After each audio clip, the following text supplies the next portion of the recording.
Dear attendees, this is the closing of our 145th convention. I am Marja Artamaa, the International Secretary of the Theosophical Society. Except closing or ending this convention, it is also, and more so, a start of something new, a shift, a step recognizing togetherness, oneness, sharing. We are enriched by words of wisdom during this 4-day convention.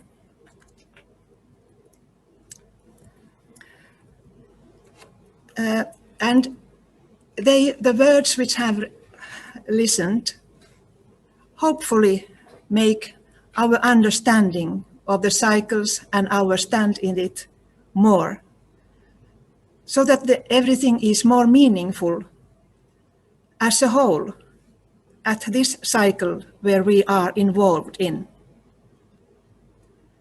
Cycles never end, so let us be aware. Let us make the world better from our perspective as individuals, in families, groups, lodges, people with people as a whole. Keeping in mind that behind all is oneness, eternity. With these few words, I turn now the word to our international president, Mr. Tim Boyd. Well, hello again. Thank you, Marja, for the perspective that you have given to this moment. We now come to the moment that we know is always coming when we begin one of these conventions. We're coming to the closing. This is the 145th International Convention. Although that is the case, I think I can say quite clearly that even though we have had 144 international conventions before this, this one was the first actual global convention that we have had.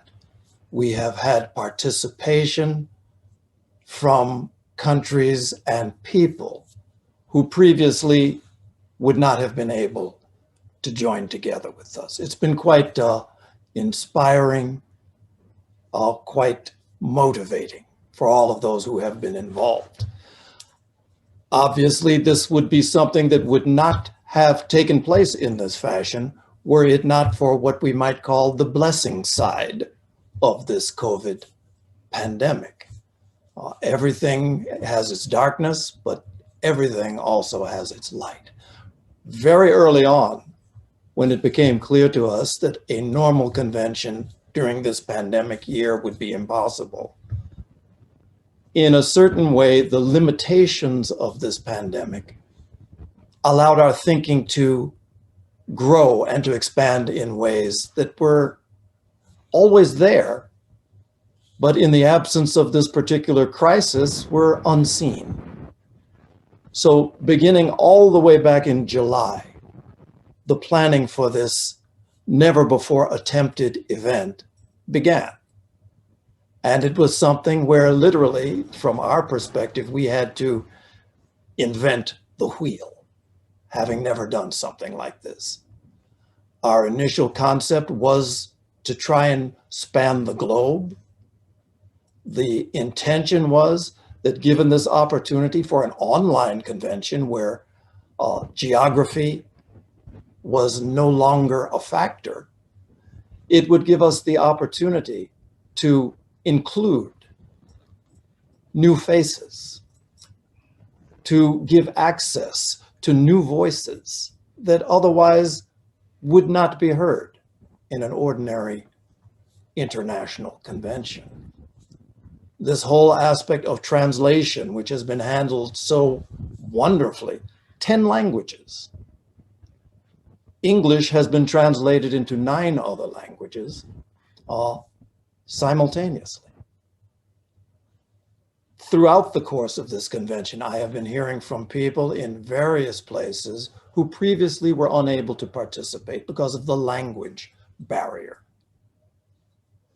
And that's something that has been really quite remarkably done with great effort. The youth forums, the fact that we weren't going to have meetings of young people that would only permit the ones who were able to fly to Adyar to take a week or more out of their lives to take on the expense required. The fact that that was no longer an issue during this year's made it possible for us to have a specific forum for youth, not organized or orchestrated or controlled in any way from any sort of central Adyar headquarters, but organized by youth, for youth, and of youth. Theosophical setting, you're talking about anything below 40 is young, but we'll take it. And quite honestly, from what I have seen of this participation of young people, the future of the Theosophical Society is in good hands. So these are things that were enabled. Due to one limitation, we had a great expansion in other directions. Of course, these sorts of things, ideas are wonderful, and they say ideas rule the world. But the fact of the matter is that any idea or any technology is not enough. In order to produce this event in a way that to you, the viewers of it, the participants of it, in order to produce it in a way that it could seem seamless, has required more than 100 people's active involvement. Technology and ideas have their place, but everything related to this theosophy or this theosophical movement requires people. Dedicated, dependable people in order to make things a reality. And we've had that. We've had that for this convention. At the ending, there will be, much like with a movie, there's so many people that we need to give credit to. You'll be able to see a list of all of the people who have been involved. But I would be remiss if I didn't give a certain special acknowledgement. As I said, since July, there has been a group of people, a core group of people who have worked together to try and plan this convention. Started off meeting every 2 weeks, then it was every 1 week, and then it was every couple of days as the convention drew nearer. And we're able to put together the programs, marshal the people in the various regions of the world. So I just want to specifically say that in the Americas, Barbara Hebert was active and was there throughout. In the Philippines and for the Asian, Indo-Pacific part of the program, Charlie Romero in the Philippines. In France and for Europe and Africa, it was Krista, who was our representative there. And first and foremost, I'm not saying anything that all of the other participants in this group would not say themselves. The International Secretary, Marja Artamaa, who was responsible for developing the scheduling, for keeping everything in line, for coordinating all of these ideas, for developing websites. The list goes on and on and on. But her involvement was critical and was constant during this entire process. And so special thanks to that particular group and to our Adyar technical staff. So these are some of the things that have made it possible for all of us to sit back and just watch things flow just like a river. I and my family here in Chicago have had an opportunity also to witness and to participate. My wife Lily, who many of you know, who is active in Adyar, particularly with matters related to children and to the hospitality there. She just wanted to say just a few words, just to express herself about this. So I'll turn it over to Lily.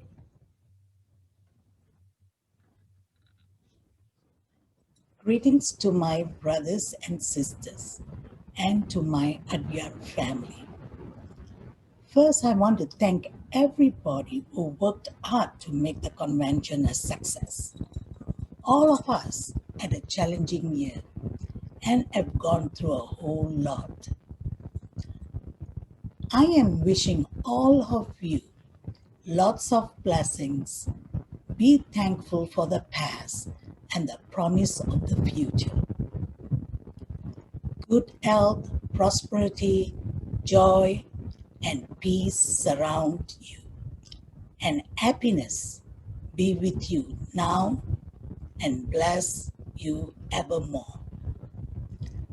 Let's ask for blessings and for a light to shine on us and our world. And a great, great healing 2021. God bless. Thank you. Thank you, Lily. So this brings us to the moment of our closing. In past years, we would have been doing this with the passing of the new year, crossing over into a new year. This year, because of our change in schedule, we still have another couple of days before we cross the threshold of this 2020 annual cycle. Everybody knows it has been a year full of new challenges to go along with all of the existing old challenges. These are challenges which within a couple of days we will be able to say to ourselves, we met and we have come through this year, which is no small thing. The way in which we have come through, it's always a wonderful thing at the close of a cycle and the beginning of a new one, to look back, to take some time, to see what lessons we might have garnered from this past year. Certainly in this convention that we are now about to close, the fact of our capacity to interact with one another, regardless of space, across every single time zone that there is on the planet, has been something that has been brought home to us. Oneness, unity is a possibility. In this coming year, it will be yet another opportunity for us to deepen our connection with each other, with all others. It's an ongoing effort. It's an endless path, but it's one that at every stage we continually have to recommit ourselves to. New Year's resolutions are a wonderful thing, but the deep sort of resolve to connect ourselves and to root ourselves in what we might say is our deepest aspiration. That's something very special, something very powerful. One of the things that was acknowledged by H.P. Blavatsky in one of her New Year's letters, I think it was even written to the American section. She talks about the special nature of this crossing over into this new annual cycle, and that it is a time when our wishes, when our prayers, when our silences can be magnified. Let's take this time. Let's use it well. So much of our attention in recent months has focused on pandemic thinking. Clearly, this is something that will not be with us always. And when things lighten up, what will this world look like that we will be inhabiting? What will be our contribution to not normalcy? I'm constantly in the habit of telling my daughter and others, normal is highly overrated. To return to normal following this episode of pandemic would be a failure on our part. A new paradigm, a new opportunity has been given to us, just like every time there is a pause in our lives. Continually there are things that we run into that stop us for the moment. We call them crises, generally. But they cause us to pause.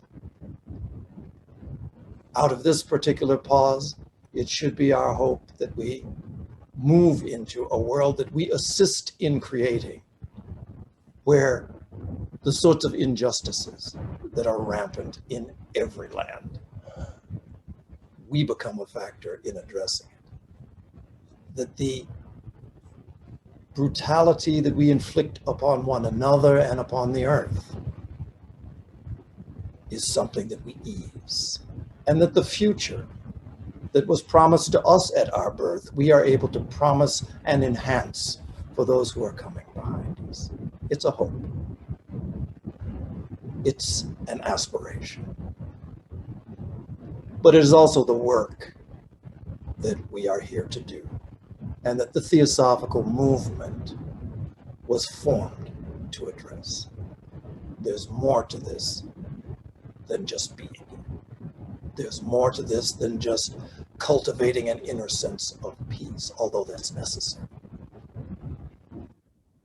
How it is that we can be effective in influencing, in shaping the world of our shared dream is what lies before us in 2021.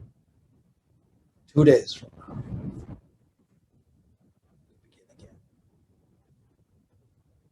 So I want to thank everyone who has been involved in this 145th International Convention of the Theosophical Society. And this time I'm thanking you all around the world. It's been remarkable, and it's a pattern that we will build upon for the future. So at this point, it's my duty to announce that this 145th Convention of the Theosophical Society is now closed. I would invite you to remain so that you can see the names of the many, many people who have participated and the acknowledgement of their gift of time and effort to this, to our enjoyment and to our enhancement. So thank you once again, everybody.